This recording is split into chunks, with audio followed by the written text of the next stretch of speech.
on, Brother Roop here. We are in a very exciting part of Scripture. Book of Acts, chapter 12. Fantastic. If I could stop moving the page there. Fantastic stories going on here. Of course, I'll give you a little rundown on the chapter. Herod Agrippa, king in Jerusalem, need a scapegoat for the drought that was happening in Israel. He wanted to get rid of the Christians. He didn't like the Christians, so I guess the Jews, the priest, supported him on persecuting Christians. So he blamed the drought on the Christians. There I go again. And so he had James, Apostle James, the leader of the Christian church, killed. He had Peter imprisoned. The people prayed for Peter. God sent an angel and freed Peter supernaturally. And Peter went to the house of Mary where they were praying for him, showed himself, and then went into hiding. Herod executed all the prison guards that allowed the escape to happen, even though it wasn't their fault.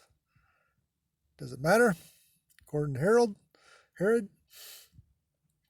Then so with the execution of the guards and Peter nowhere to be found, King Herod kind of forgot about it or didn't worry about it. He went down to Caesarea, to where he wanted to hold court.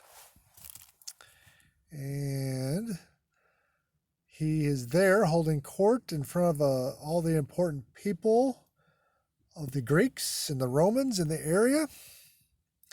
He is seeing them and smoozing with them and, conducting politics.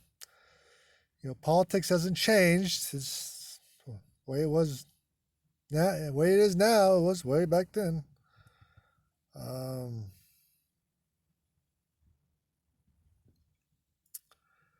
And Herod,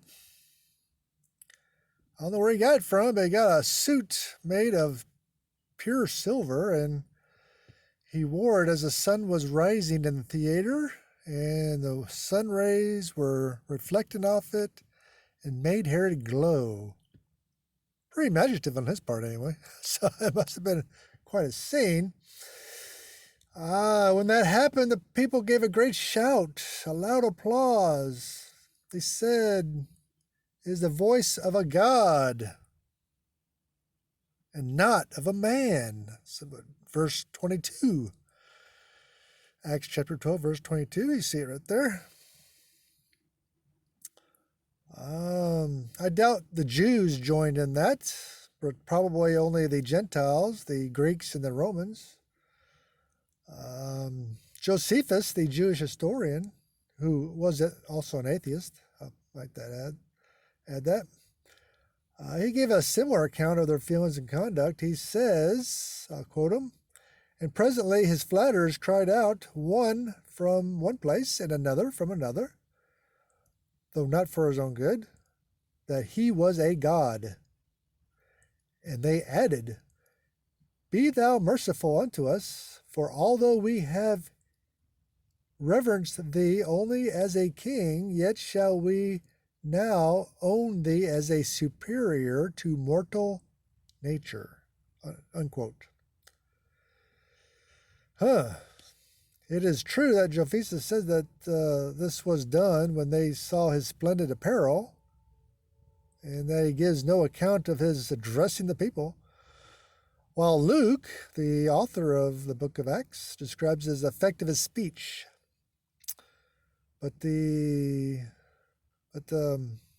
I would say Luke is more of a credible witness or historian, this Josephus, on this account. Josephus says that because of that solid silver suit he was wearing, that was reflecting the light. But Luke said it was the speech that he gave right afterwards, the speech from his throne or from the theater's main seat.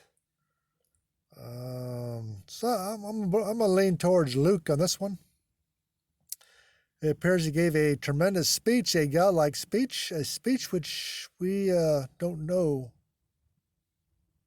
We don't know what it said. But anyway, very, very interesting piece of scripture, and we'll see what happens next.